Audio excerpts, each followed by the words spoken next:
Okay, we've got Dicaprio Bootle now, senior cornerback Dicaprio Bootle, and just a reminder: most of the people have been on these, but if you haven't been on one of our Zooms and you want to ask a question, just put a message in the chat, and I'll try and get to you. So we will start with Brian Christopherson, 24/7 Sports.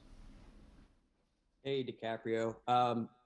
Let's start with the captain thing. What did that mean to you with all the years you've put into this program to hear your name called?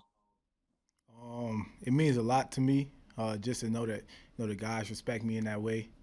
Over the years, I paid my dues just being here. Came in 2016, red shirted. And just worked my way up the totem pole. Just continued to, go at it year after year, day after day. And I think, the guys really see that. And, they really see me as somebody that they can lean on and somebody that, is always going to have their best interests at heart and always going to try to point them in the right direction, you know, um, and let them know whether they're right, whether they're wrong, and ways that we can fix multiple things, not even just in football, but in life as well. So it means the most to me to know that the guys, really, really respect me and, really feel that way about me. And I'm going to do my best as a leader to put my best foot forward for them. Aaron Sorensen, Hale Varsity. Hey, DiCaprio. So, knowing how much uncertainty there was with this season and it being your final year, can you just walk through just what you've been feeling, the emotion, everything kind of leading up to this week? I knew the days were counting down. At one point, we didn't know that we were gonna have football, and then once we figured out we were gonna have football, now it was just a countdown, basically to this week. So now we're here, and I'm feeling it. It's feeling like a game week. The preparation is there. It's in front of us for the rest of the week, and we just got to count down the days. Make sure that we come in here with a good intent, with the intent to execute our assignment. And right now it's just feeling really good for us. That we fought for this, and this is what we're getting. So we're really happy with the fact that we get to play this week. Kevin Suits, KOLNKGIN. Hey, DiCaprio, can you describe the challenge that you guys are facing this week going to Ohio State, a team that many have picked to win the Big Ten? And what have you seen out of them as you've studied them for an extended period of time? It's no secret they're a great team. Year in and year out, they're a great team. They're not gonna show up to the game and beat themselves. They're a team that we just gonna have to go in there and execute our assignment to the best of our abilities, and just at the end of the day, just play football. I played them every year since I've been here. Never got a break from them. So in that aspect, I know how they're coming. They're coming hard. So we just gotta execute our assignment, execute the game plan, and we'll go from there. Sam McEwen, Omaha World Herald. Hey, DiCaprio, I have two questions. The first one is this. You have played Ohio State 3 years.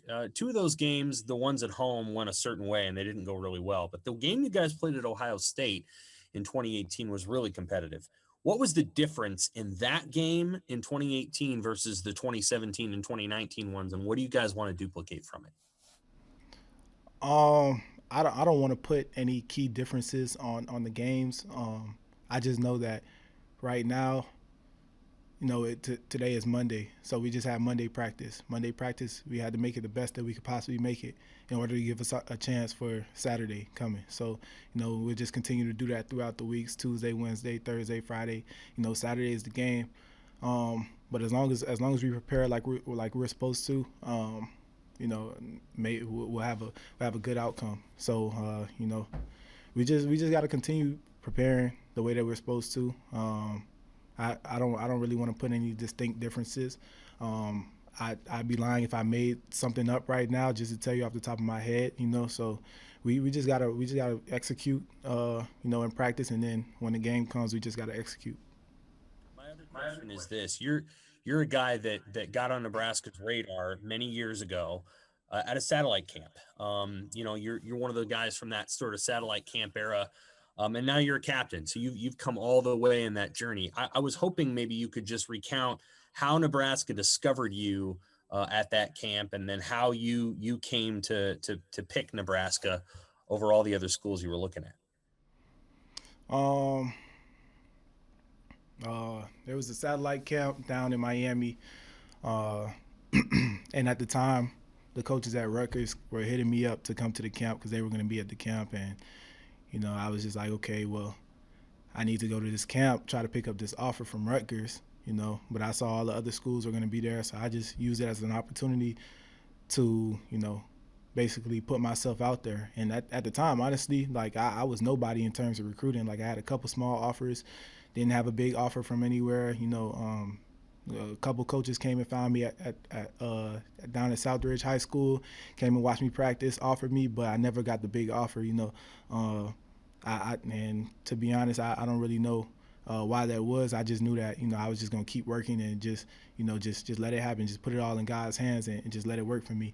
And then going to the camp, and you guys know the story. Ran the 4.340. From then, I had their attention. They were just watching me like a hawk. And then later that week, I got an offer from them. So then I come up here on my visit.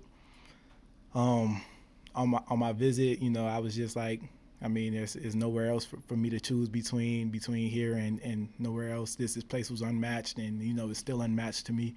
And so, I ultimately decided to commit here.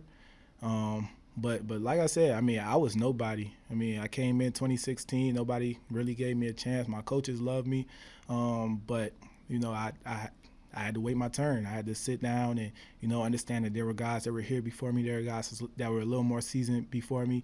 One of my best friends, Chris Jones, he just told me, just stay the course. Whatever happens, no matter what, just stay the course. And that's the message I try to preach. So, in 2016, you go back, I wasn't traveling for game days. I was just, on scout team, week in and week out on scout team, just trying to get an offensive look. But, by me trying to give them a look, it was getting me better and better and better.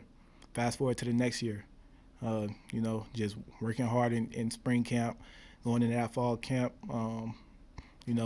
opportunities opened up. I received my first black shirt, and then from there I just never looked back, never gave it up. So, I just continue to come in every day and just try to work hard, just be a model to everybody who, no matter where you start, you can always work hard and try to get yourself up out of whatever situation that you're in. Sometimes it takes time. It takes a lot of time, a lot of faith in what you believe in, a lot of conversation with God for me. So, I just continue working, and now I'm in a pretty good situation. I wouldn't change anything. I love it here. Thanks, man. Appreciate it. Thank you. Two more for Decap. Dennis Dodd, CBSSports.com. Dicaprio, could you, quantify what it was like before the Big Ten decided to come back to play, and then after, just mentally for you guys, but kind of being in limbo and then having something to focus on? Before the Big Ten came back, me and a couple of the guys, Deontay Williams, Markel Dismuke, Cam Taylor, Bryson Clark, just all the DBs in general, really. We were just trying to find different ways we could work out so that way we could stay on top of what we need to stay on top of. And, we just always encourage each other, hey, this thing might pick back up, and, we got to be ready.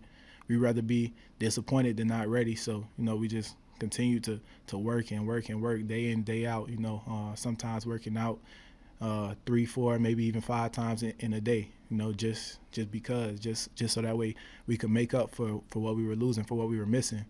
So, we were always optimistic before the Big Ten came back. And once the Big Ten came back, like I said, it's counting down the days, just preparing, just, coming out every day and being dialed into our assignment, executing, just doing what we had to do to get here. And now we're in game week, and we just got to keep that going. 5 times a day, what would you do 5 times a day working out? Sometimes, sometimes we wouldn't even work out for long. Sometimes it'd be like 30 minutes. We'll just work a specific area, come back later, do something else. We always made sure we lifted during the day, always made sure we got some type of conditioning component in, and always made sure that, we got some type of technique component in. So, some days we wake up at like 7, find a spot to work out somewhere, some way, somehow. And then, by the time, 7 rolled around again, we'd already have so many different things that we done worked on during the day and stuff like that. So I mean, for us, I feel like it made us really close. We always saw each other. We always willing to be with each other. Somebody missed, we had to make it up. So, I think that speaks volumes for the guys in my room and the way how they really attacked this offseason. And last one for Dicaprio, from Dan Hope, 11warriors.com. I wanted to ask you, how challenging is it to prepare for a quarterback like Justin Fields and an offense like Ohio State's when you don't have any film from this year to go off of? Oh, we just got to go off of what we know. Things that they've done to us in the past, things that they've done to other teams as well. So you just take the film from the previous years. Obviously, they'll have some new things in there that we'll have to adjust to, but pretty much we just got to go out there, just know what we're doing. You know what I'm saying? Like, we just had to, if we get a coverage, we got to execute that coverage to the best of our abilities. If something's wrong, we come to the sideline, we fix it, and just be able to make adjustments on the fly and just be able to adapt to whatever they're throwing at us. But definitely with a quarterback like Justin Fields, it makes their offense great. They're a great offense. They got great guys over there, very athletic, top of the top. So, we just gonna have to be on our game. All right. Thank you, Dicaprio. We'll have Colin Miller next, I believe. Thank you.